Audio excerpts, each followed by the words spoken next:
Hello dear students, welcome back another video. आज के video में हम लोग बात करने वाले हैं कक्षा 10 के एक नए चैप्टर के, जो साइंस का होने वाला है। चैप्टर नंबर 4 है, जिसका नाम है कार्बन तथा उसके यौगिक। कार्बन तथा उसके यौगिक। इस कार्बन को सी से प्रदर्शित किया जाता है। कार्बन को सी से प्रदर्शित किया जाता है। कार्बन शब्द जो है कि लैटिन शब्द से लिया गया है। कार्बन शब्द लैटिन शब्द से लिया गया है, जिसका अर्थ होता है, लैटिन शब्द जो कि कार्बो से बना है। लैटिन शब्द कार्बो से बना है। क्या चीज बना है? कार्बन। कार्बन शब्द जो है कि लैटिन शब्द कार्बो से बना है, जिसका अर्थ होता है कोयला। जिसका अर्थ होता है कोयला। अब कार्बन को सी से प्रदर्शित करते हैं। ये कार्बन जो है एक परमाणु है जो कि पीरियोडिक टेबल में 6 नंबर पे आता है। कितने नंबर पे? 6 नंबर पे। सबसे पहले आता है हाइड्रोजन। हाइड्रोजन के बाद में हीलियम, लिथियम, बेरिलियम, बोरान और यही कार्बन 6 नंबर पे है। इसी के बारे में हम लोगों को पढ़ना है। अब इस कार्बन की हम लोग बात करें तो कार्बन जो है कि पृथ्वी पर खनिज के रूप में, अभी हम लोग खनिज पढ़े थे, पृथ्वी पर खनिज के रूप में 0.02% पाया जाता है। ज्यादा नहीं। कितना पाया जाता है? 0.02%। कहां पाया जाता है? खनिज के रूप में भूप्रपटी में, यानी कि जमीन पर। उसके बाद ये कार्बन डाइऑक्साइड वायुमंडल में पाया जाता है। कितनी मात्रा में? 0.03%। ये ज्यादा नहीं है। एलपीजी के रूप में, पेट्रोलियम के रूप में, गैस के रूप में ये सब हम लोगों को प्राप्त है। तो भूप्रपटी पे कितना प्राप्त है? 0.02%। और कार्बन डाइऑक्साइड के रूप में कितना हम लोगों को प्राप्त है? 0.03%। कुल मिलाकर इतना हम लोगों को यहां से कार्बन मिल जाता है। ये कार्बन के स्रोत हो गए। आगे हम लोग देखते हैं, तो आगे हम लोग को कार्बन में संयोजी आबंध पढ़ना है। कार्बन में ससंयोजी आबंध। ससंयोजी आबंध का मतलब क्या होता है? इसका नीचे डिफिनेशन भी दे दिया गया है, ध्यान दीजिएगा। वह बंध, अच्छा इससे पहले भी बंध पढ़ चुके हैं एक ठो, जिसका नाम था आयनिक बंध। तो अब हम लोग अगला बंध नया पढ़ने जा रहे हैं, जो इसका नाम क्या है? ससंयोजी आबंध या बंध कह सकते हैं। ससंयोजी। इससे पहले कौन सा था? आयनिक बंध। आयनिक बंध में एक धातु तथा दूसरा अधातु होना अनिवार्य है, लेकिन इसमें ऐसा नहीं है। ससंयोजी आबंध में इसमें हम लोग देखते हैं, तो वह बंध जो समान परमाणु या भिन्न परमाणु, ये दोनों के बीच में हो सकता है। एक समान परमाणु भी हो सकता है, दूसरा असमान परमाणु। जैसे में ये नीचे देख रहे हैं, समान परमाणु मतलब कि हाइड्रोजन यहां पे दिखा है, तो ये समान परमाणु हो गए। असमान परमाणु में देख लीजिए, H2O को हम देख रहे हैं, H, O और H। तो इसमें समान परमाणु भी हो सकते हैं और असमान परमाणु भी हो सकते हैं। किसमें? हाँ, ससंयोजी बंध में समान परमाणु या असमान परमाणुओं के मध्य इलेक्ट्रॉन युग्म के साझा, ये दोनों साझा करेंगे, इलेक्ट्रॉन युग्म के साझे से बनते हैं। छोटी सी डिफिनेशन है। समान परमाणु या असमान परमाणु के मध्य में जो इलेक्ट्रॉन होगा उसी को साझित कर लेंगे। अच्छा, ऐसा करने का कारण क्या है? तो जैसा कि हम लोग इधर थोड़ा सा ध्यान देंगे, कार्बन है, कार्बन कितने नंबर पे पाया जाता है? 6 नंबर इसका परमाणु क्रमांक है। इसका इलेक्ट्रॉनिक विन्यास करते हैं तो K वाले कक्षा में हमको 2 मिलता है और L वाले में 4 मिल जाता है, यानी कि 4। अब इसमें हम देख रहे हैं कि Y कक्षा कितना हो गई? Y कक्षा में 4 इलेक्ट्रॉन हमको मिल गए। तो अब ये 4 मिल गए, तो हमने आपको पहले ही बता रखा है, यदि 1 इलेक्ट्रॉन होता है तो वो त्याग सकता है, 2 इलेक्ट्रॉन हो सकता है त्याग सकता है, 3 इलेक्ट्रॉन हो सकता है तो त्याग सकता है। ये धातु की प्रवृत्ति है। धातु कैसे कहते किसे हैं? वे तत्व जो इलेक्ट्रॉन त्यागने की प्रवृत्ति रखते हैं, उसे धातु कहते हैं। लेकिन वही चीज इलेक्ट्रॉन ग्रहण करने की क्षमता कौन रखता है? जिसके लास्ट में 5 बच जाए, 6 बच जाए, 7 बच जाए, 7 इलेक्ट्रॉन बच जाएं। जैसे कि इसमें क्लोरीन देखते हैं 7 नंबर पे 7 बच जाता है, 17 नंबर पे आता है 7, उसमें इलेक्ट्रॉन बच जाते हैं। अब 5 नाइट्रोजन वाला में बच जा रहा है, यहां पर ध्यान दीजिए, नाइट्रोजन वाला में 5 बच रहे हैं, 2 तो इधर और 3 तो इधर। नाइट्रोजन के कक्षा में, अंतिम कक्षा में 5 इलेक्ट्रॉन बच रहे हैं। इसी तरह जो क्लोरीन है, क्लोरीन में 7 इलेक्ट्रॉन, काउंट कर लीजिए, 7 इलेक्ट्रॉन बच रहे हैं। ठीक है, अब उसके बाद हम लोग देखते हैं ये धातु हो गए और ये अधातु। लेकिन जिसके वाय कोष में, यानी कि वाय बाहरी कक्षा में केवल 4 इलेक्ट्रॉन बच जाते हैं, उसको हम लोग कहते हैं उपधातु। धातु 3 प्रकार के, सॉरी तत्व 3 प्रकार के, धातु, अधातु और उपधातु। तो ये रहा 4 इलेक्ट्रॉन बच गए, तो इसको कहेंगे हम लोग उपधातु। ये 4 इलेक्ट्रॉन को ग्रहण भी कर सकता है, 4 इलेक्ट्रॉन को त्याग भी सकता है। तो इसीलिए यहां पर लिख दिया गया है, यदि ये 4 इलेक्ट्रॉन को त्याग दे तो धनायन बन जाएगा। थोड़ा सही से ध्यान दीजिएगा, यहां पर इसकी कक्षा में कौन है? कार्बन है। कार्बन है तो कार्बन के पहले 2 इलेक्ट्रॉन हट जाते हैं, फिर उसके बाद 4 इलेक्ट्रॉन, 1 2 3 4, यही हुआ ना, के और यल। हाँ, इलेक्ट्रॉनिक विन्यास यही होता है। अब इसमें हम लोग देखते हैं के एल एम एन कक्षा होती है, के एल एम एन, इसमें 2 इलेक्ट्रॉन रहते हैं अधिकतम, इसमें 8 इलेक्ट्रॉन, इसमें 18, इसमें 32। दूसरी कक्षा में 8 इलेक्ट्रॉन रखने की क्षमता है, लेकिन बच कितना रहे हैं? 4, इसीलिए हमने 4 इलेक्ट्रॉन बनाया। अब इसमें 6 प्रोटॉन होंगे, 6 प्रोटॉन जिसपे प्लस चार्ज होता है, और इस पे 6 इलेक्ट्रॉन भी हैं जिसपे माइनस का चार्ज है। तो अब ये इलेक्ट्रॉन को त्याग भी सकता है, इलेक्ट्रॉन को ग्रहण भी कर सकता है। अब मान लीजिए कि यदि ये इलेक्ट्रॉन को त्याग दिया, इसके बाहरी कक्षा से चारों इलेक्ट्रॉन निकल गए। जब चारों इलेक्ट्रॉन निकल जाते हैं तो अब देखते हैं कि 2 ही इलेक्ट्रॉन बचता है और इस पे 6 प्लस बच गया, यानी कि प्रोटॉन का आवेश ज्यादा हो जा रहा है इलेक्ट्रॉन के आवेश से। इलेक्ट्रॉन का आवेश कम पड़ जा रहा है ना, 2 ही इलेक्ट्रॉन बच रहे हैं और ये 6 प्रोटॉन बच जा रहे हैं, यानी कि 6 प्रोटॉन, यानी कि 6 प्लस बच जा रहा है और 2 माइनस, तो 4 प्लस ज्यादा पड़ रहा है। वही हमने लिखा, प्लस आयन बनने हेतु अधिक ऊर्जा की आवश्यकता होगी, यानी इसमें से इलेक्ट्रॉन निकालना पड़े तो अधिक ऊर्जा चाहिए, तभी चारों इलेक्ट्रॉन निकलेंगे, अन्यथा नहीं निकल पाएंगे। अब यदि यही देखते हैं कि बाहर से यदि 4 इलेक्ट्रॉन मंगा लें, 1 2 3 4 इलेक्ट्रॉन मान लीजिए मंगा दिए, तो टोटल कितने इलेक्ट्रॉन हो जाएंगे बाहर? 8। इसको अपनी कक्षा को पूरा करना है, तो 4 इलेक्ट्रॉन बाहर से चाहिए, तो 4 इलेक्ट्रॉन धारण करना बहुत कठिन है। कहां से लाएगा 4? 1 इलेक्ट्रॉन होता तो कहीं से ला लेता, 2 होता तो कहीं से लाता, दूसरे तत्वों से मांग लेता, लेकिन तीसरा चौथा 4 बहुत ज्यादा है, तो ये 4 प्राप्त करना बहुत कठिन है। इसी वजह से ससंयोजक बंध बनाना पड़ा। तो हम लोग अभी तक किसके बारे में बात कर रहे थे? ससंयोजी आबंध के बारे में बात कर रहे थे कि ससंयोजी आबंध की आवश्यकता क्यों पड़ी। तो 4 इलेक्ट्रॉन त्यागना बहुत कठिन है और 4 इलेक्ट्रॉन को ग्रहण करना भी कठिन है, इसीलिए बीच का रास्ता निकाल लिया गया कि चलो दूसरों से साझा कर लिया जाएगा। हमको जरूरत पड़ेगी तो हम ले लेंगे, उसको जरूरत पड़ेगी तो वो ले लेगा। अब इसीलिए यहां पर देख रहे हैं हम लोग कुछ उदाहरण। किसके उदाहरण? ससंयोजी आबंध के कुछ उदाहरण। अच्छा, इतना पहले बताएं कि ससंयोजी आबंध समझ में आया क्या?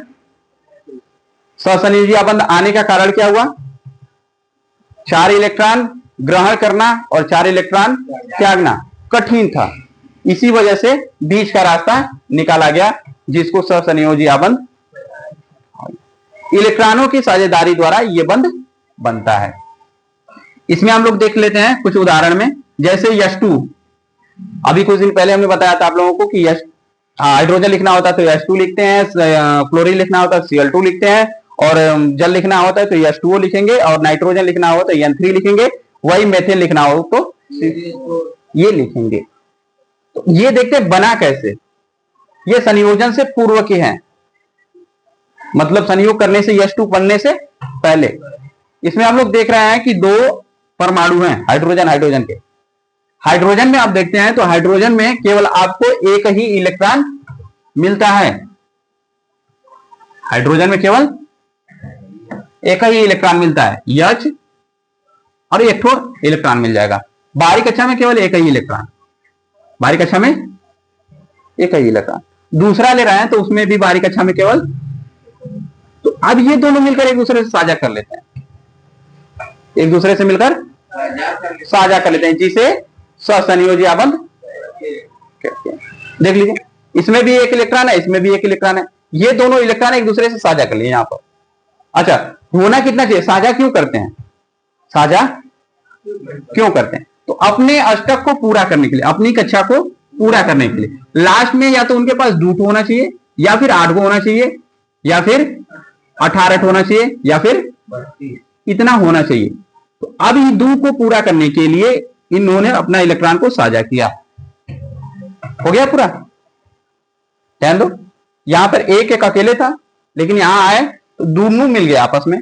जब दोनों मिला तो इसके लिए भी काम कर जाएगा और इसके लिए भी काम कर जाएगा। बात समझ में आई? अब इसको देख लो, क्लोरीन में लास्ट कक्षा में 7 इलेक्ट्रॉन है, 17 नंबर पे आता है। लास्ट कक्षा में 7 इलेक्ट्रॉन, पहले में 2 हो जाएंगे, दूसरा में 8 हो जाएंगे, तीसरा में बचेगा 7 हो जाएगा। तो ये 7 इलेक्ट्रॉन जो बचे इसी को हमने दिखा दिया, 1 2 3 4 5 6 और 7। दूसरे वाले में भी देखते हैं तो 1 2 3 4 5 और 6 7 इलेक्ट्रॉन दोनों में हो गए। तो अब यहां पर देखते हैं तो ये दोनों 6 तो थे ही, और ये भी 6 थे, लेकिन जो एक एक था वो मिलकर कितना बना लिया? 2।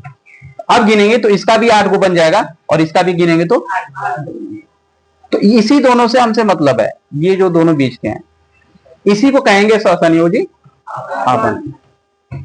ये बात समझ में आई? बताते हैं। अब ये आगे चलते हैं तो आगे हम लोग को मिल जाता है H2O। अभी हम लोग हाइड्रोजन को देख रहे हैं कि उसके बाहरी कक्षा में 1 इलेक्ट्रॉन, हाइड्रोजन के बाहरी कक्षा में 1 इलेक्ट्रॉन। उसी प्रकार यदि हम लोग बात करें ऑक्सीजन की, तो ऑक्सीजन आता है 8 नंबर पे। 8 का करेंगे तो 2 और 6 आएगा, लास्ट में कितना इलेक्ट्रॉन बचा? 6 बचा। अभी इसको चाहिए कितना अष्टक को पूरा करने के लिए? 2। 8 पूरा करने के लिए अभी 2 चाहिए। तो अब क्या किया? 2 चाहिए, इसीलिए 2 हाइड्रोजन लेकर बैठा, एक हाइड्रोजन के पास में और एक दूसरे हाइड्रोजन के पास में। तो ई इससे कर लेगा, ई इससे कर लेगा। इस तरह से 2 इलेक्ट्रॉन को पूरा करने के लिए 2 हाइड्रोजन लिया। ध्यान दीजिए, एक हाइड्रोजन यहां पर हो गया। ऑक्सीजन की बाहरी कक्षा में कितने इलेक्ट्रॉन? 6। 2 3 4 5 6। अब इसमें दूसरे हाइड्रोजन में कितना इलेक्ट्रॉन? 1। अब इसको ध्यान देंगे तो अब ये जो था इसके साथ में चला गया तो 2 बन गया। हाइड्रोजन के पास भी 2 हो गया और ऑक्सीजन के पास भी नहीं, ऑक्सीजन के पास पहले से 6 था, एक साथ हो गया, इसे ले लिया। तो अब दूसरा में आया तो इस हाइड्रोजन के पास में 1 तो था, लेकिन 1 ऑक्सीजन का मिल गया, तो 6 2 8। ऑक्सीजन का भी 8 हो गया। ऑक्सीजन कितने नंबर पे आता है? 6 नंबर पे, 8 नंबर पे आता है। तो 2 और 6। अभी इसको बाहरी कक्षा में 8 इलेक्ट्रॉन करने के लिए 2 इलेक्ट्रॉन चाहिए। वही हाइड्रोजन को, हाइड्रोजन की कक्षा में 1 केवल है, तो 1 और इसको चाहिए 2 बनाने के लिए।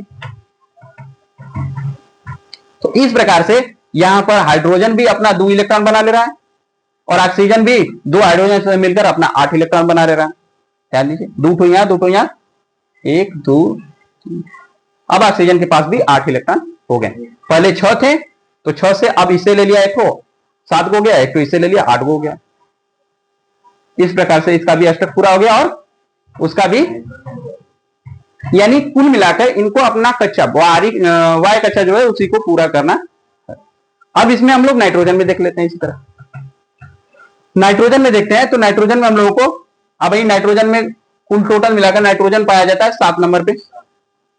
नाइट्रोजन कितने नंबर पे? 7 नंबर पे पाया जा रहा है।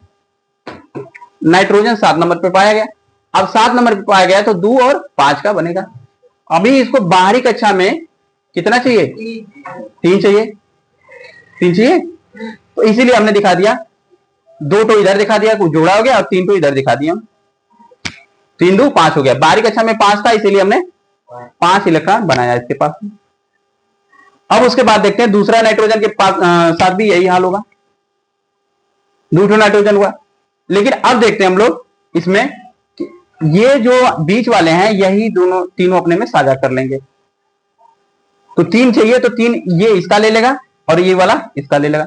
यहां पर देखते हैं बीच में हो गया, दोनों साझा कर लिया आपस में। तो इसके पास 2 तो पहले ही से था,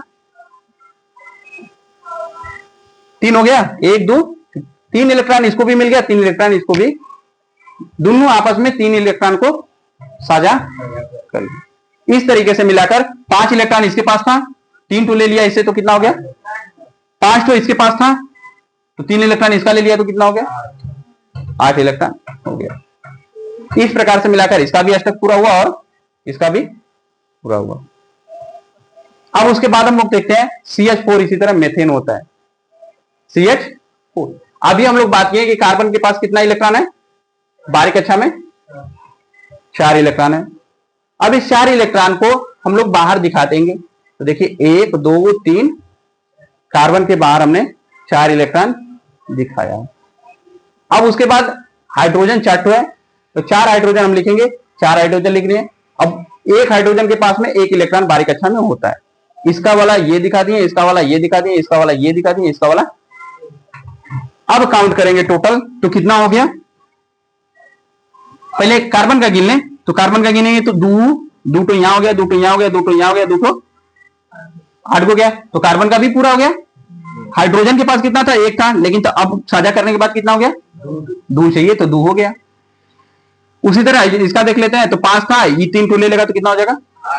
उसी तरह 5 इसके पास था, इसका 3 ले लेगा, तो कितना हो जाएगा? बस अष्टक को पूरा करना है, तो ये दोनों आपस में साझा कर लेंगे। कैसे? C 1 2 1 2 1 2 1 और अब ये का किया? कार्बन साझा कर लिया। किसका? हाइड्रोजन का। हाइड्रोजन का, हाइड्रोजन। अब हाइड्रोजन के पास में कुछ नहीं बचा, हाइड्रोजन भी साझा किया। किसका? तब ना जाके पूरा होगा जी। हम आपके काम आ रहे हैं तो आप भी हमारे काम आइए, जरूरी है ना। बस पहले कार्बन लिया था, अब ले लिया हाइड्रोजन भी, दोनों आपस में साझा कर लिए, तो उसी को सहसंयोजी अबंध। अब जो साझा इलेक्ट्रॉन किए हैं उसी को नाम देते हैं सहसंयोजकता। संयोजकता। बात समझ में आई? अब हम इसी चीज को या में करके दिखा दिए हैं। इसी चीज को हम लोग चाहें तो ऐसे दिखा सकते हैं। एक इसके एक ही इलेक्ट्रॉन साझा कर रहा है, एक इलेक्ट्रॉन साझा कर रहा था ना हाइड्रोजन में, एक डंडा से दिखा दिए, एक इलेक्ट्रॉन इसका और एक इलेक्ट्रॉन उसका, दोनों लोग साझा कर रहे हैं। वही हाल क्लोरीन में दिखाना हो तो एक ही इलेक्ट्रॉन का साझा किए हैं, देखो एक इलेक्ट्रॉन उसका और एक इलेक्ट्रॉन इसका। अब ये दोनों लोग को हम इस तरह से दिखाते हैं। दूसरा बात, हाइड्रोजन जल वाले में कितना इलेक्ट्रॉन साझा कर रहे हैं? एक इधर कर रहा है और एक, यानी कि 2 इलेक्ट्रॉन साझा कर रहे हैं। यहां पर दिखा दिया हमने और यहां पर दिखा दिया। वही चीज नाइट्रोजन में 3 इलेक्ट्रॉन का साझा कर रहे थे, तो 3 इलेक्ट्रॉन मतलब 3 डंडा हमने दिखा दिया। तो इसको कहते हैं सिंगल बंद, इसको कहते हैं ट्रिपल बंद, डबल बंद भी आएगा। अब उसके बाद में देखते हैं, तो ये मेथेन है, तो मेथेन में कितने इलेक्ट्रॉन को साझा कर रहे हैं? इधर हाइड्रोजन है, इधर हाइड्रोजन है, इधर हाइड्रोजन है, और इसके बीच में साझा किए थे, इसके बीच में साझा किए थे, इसके बीच में साझा किए थे, और इसके बीच में साझा किए थे। तो कुल मिलाकर के कितने इलेक्ट्रॉन साझा हुए? 4 ठो हाइड्रोजन के, 4 ठो कार्बन के। टोटल मिलाकर अष्टक उसका भी पूरा हो गया और इसका भी पूरा हो गया। तो एक बार फिर से जाकर घर पे दोहरा लीजिएगा, दोहराने के बाद में हो सके तो दोबारा से इस वीडियो को देख लीजिएगा और ये पूरी तरह से आप लोगों को समझ में आ जाएगा। बोलिए क्या कहना चाहते हैं? डबल बॉन्ड आएगा, जब आएगा तो हम लोग देख लेंगे, इसमें डबल बॉन्ड नहीं है। सो इस वीडियो में हम लोग इतना ही रखते हैं। तो थैंक यू फॉर वॉचिंग।